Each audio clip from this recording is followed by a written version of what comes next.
There's another video added to the quick tips. So anyways,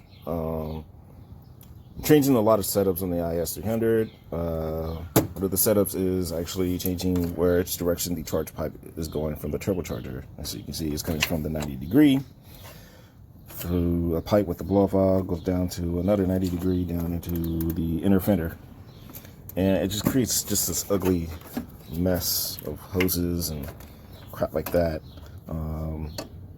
So I began plans doing that. So what I'm going to do is actually take off this 90-degree off and weld on those aluminum cast elbows that are pretty much the same material as the turbochargers, and have it go downward into this coupler right here. At least I'm going to try to see how it's going to go down. It gets snugly in between. This is a 2.5 to 3 inch, 45 down between the frame and the alternator.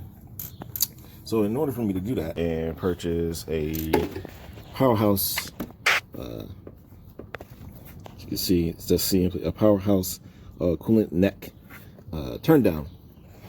And I went ahead and installed that, which what it does is it takes the stock IS300 or Supra neck and turns it 90 degrees downward.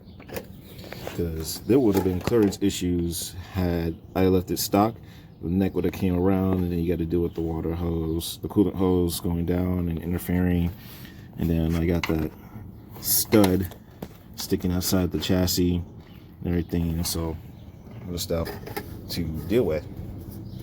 So one thing I do not understand is you buy this kit for this alternative, you know, a lot of money and research went into it, and you buy this kit to do alternative hose routing, but for some reason they do not provide you the hoses to run the alternate route. Of course, some may run custom setups and stuff like that, but for something to run this, if you're running a stock radiator, or at least a radiator that puts everything in a stock position, they should come with an alternative for that. So they didn't, and at least when I researched it. So what I did was I bought one of these.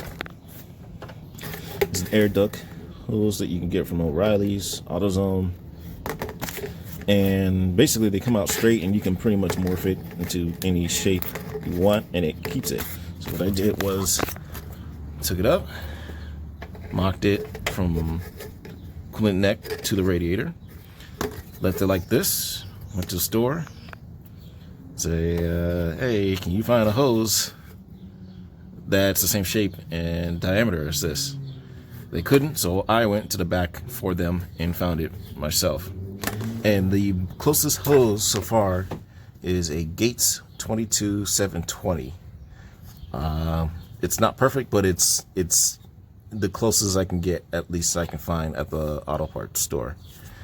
The only thing you have to modify on this hose was you have to trim it slightly. You have to trim almost half an inch off the tip, so that way it doesn't cause any binding or squeezing or anything of the hoses.